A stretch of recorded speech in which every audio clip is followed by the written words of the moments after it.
ओम शांति मित्रों, आज આપણે સિંગોડાના લાડુ બનાવવાના છે। તો આજે આ લાડુ જેને કમર દુખતી હોય એના માટે બહુ ફાયદાકારક છે। જો આ લાડુ બનાવવા માટે આપણે સૂકો મેવો લીધો છે, કાજુ, બદામ અને મેં અખરોટ લીધું છે અને આ છે સિંગોડા। સિંગોડા આખા હતા પણ મેં ખાણી વડે એને ખાંડી લીધા છે। તો આને હવે આપણે મિક્સરમાં દળીને પાવડર કરી લઈશું। અને આ મખાના છે, મખાનાનો પણ આપણે પાવડર કરી લઈશું। અને આ છે આપણે ગુંદર અને 1 ચમચી સૂંઠ પાવડર છે। તો આપણે મખાના અને સિંગોડાનો પાવડર કરી લઈશું। જો સિંગોડાનો લોટ ગામમાં તૈયાર રેડીમેડ મળે જ છે, પણ એ આપણને પ્યોર નથી હોતો, તો આપણે ઘરે સિંગોડા લઈ અને પછી આપણે ઘરે મિક્સરમાં દળી નાખશું। જો આપણે અહીંયા મળતા હોય તો મને ખ્યાલ નથી, પણ મને તો મારી બહેનપણીએ આપ્યા હતા, એટલા માટે રાજસ્થાનથી લાવી હતી। તો હું આ એના લાડુ બનાવું છું આજે। જો સિંગોડાનો મેં પાવડર બનાવી નાખ્યો છે અને મખાનાનો પણ પાવડર બનાવી નાખ્યો છે। હવે આપણે આ લોટને શેકી લેવાનો છે। સિંગોડાનો લોટ છે એની સામે આપણે ઘઉંનો પણ એક વાટકી લોટ લેવાનો છે। એ ભાખરીનો આપણે લેવાનો છે, કરકરો। તો આપણે 2 લોટ મિક્સ કરીશું। જો આપણે ગાનું દેશી ઘી લેવાનું છે, ઘી પણ મેં ઘરે બનાવેલું છે। તો આપણે લોટ શેકવાની શરૂઆત કરી દઈએ।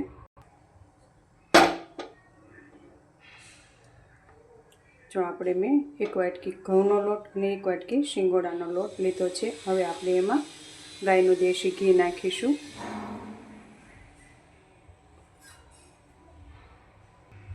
આપણે આમાં ગાયનું દેશી ઘી નાખવાનું છે। ઘી આપણે લોટ સરસ શેકાય, લસપસતું થઈ જાય, આમ ઢીલું આમ સરસ થઈ જાય ત્યાં સુધી આપણે શેકવાનો છે એને।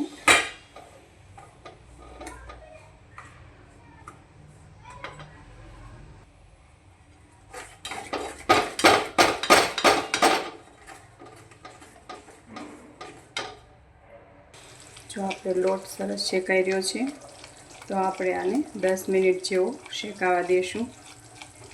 આ કમર માટે બહુ ફાયદાકારક છે। તમને શરીર દુખતું હોય, સ્નાયુનો દુખાવો હોય તો પણ તમે આ લાડુ ખાઈ શકો છો। જો આપણો લોટ સરસ શેકાઈ ગયો છે, હવે આપણે ગુંદર અલગથી નથી તળવાનો, આપણે એમાં ભેગો ગુંદર નાખી દઈશું, એટલે સરસ રીતે તળાય અને ફૂલી જશે। તો આપણે આને આવી રીતે મિક્સ કરતા જઈશું અને ગુંદર સરસ ઉપર આવતો જશે હમણાં।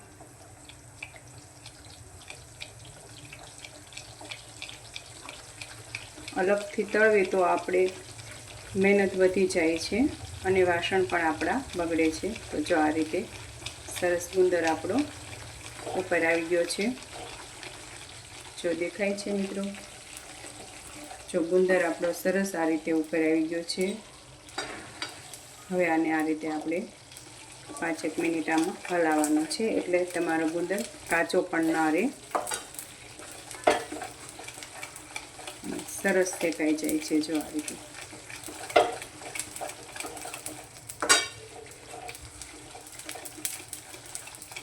હવે આપણે એમાં આ જે મખાના છે એ મખાનાનો પાવડર આપણે એમાં એડ કરી દઈશું।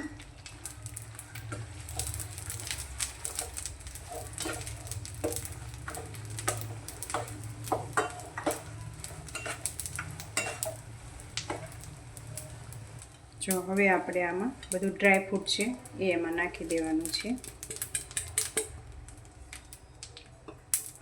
જે આપણે આ ટોપરું લીધું હતું, ટોપરું એમાં નાખી દઈશું। અને આપણે સૂંઠ પાવડર 1 ચમચી લીધો છે, એ પણ એમાં નાખશું। હવે આપણે આ બધું મિક્સ કરી દેવાનું છે અને આપણે ગોળ નાખવાનો છે આમાં। ગોળ આપણે સ્વાદ પ્રમાણે નાખવાનો છે। તમારા ઘરમાં તમને જેવું મીઠું ભાવતું હોય એ રીતે આપણે ગોળ નાખીશું। જો હવે એમાં આપણે 1 વાટકો ગોળ લીધો છે, આ મેં દેશી ગોળ લીધો છે। તો ગોળ આપણે ઉપરથી નાખીશું। હવે આને આપણે સરસ રીતે મિક્સ કરી લેવાનું છે। જો આપણો ગોળ સરસ રીતે મિક્સ થઈ ગયો છે, હવે આપણે એને 5 મિનિટ આ રીતે હલાવશું, એટલે સરસ મિક્સ થઈ જશે। જો આ રીતે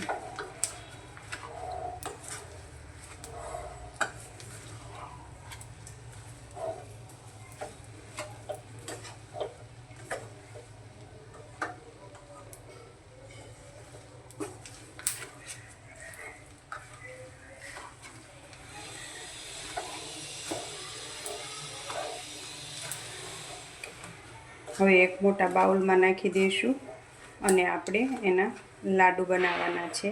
એટલે મોટા બાઉલમાં નાખીએ તો થોડું ઠરી જાય અને સરસ મિક્સ થઈ જાય.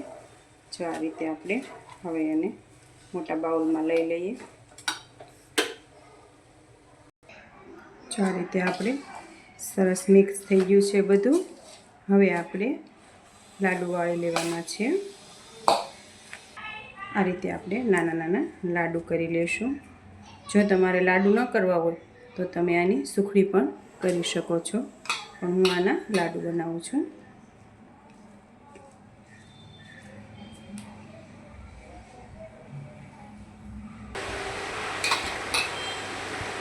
જો આ રીતે આપણે બધા લાડુ વળાવવા લઈ ગયા છીએ. જો તમને ગરમ લાગે તો તમે સુખડી બનાવી લેવાય. જો આપણા સિંગોડાના લાડુ તૈયાર થઈ ગયા છે. તો આપણે પરમાત્માની યાદમાં બનાવ્યા હતા. ચાલો આપણે પરમાત્માને ધરી દઈએ. ઓમ શાંતિ મિત્રો.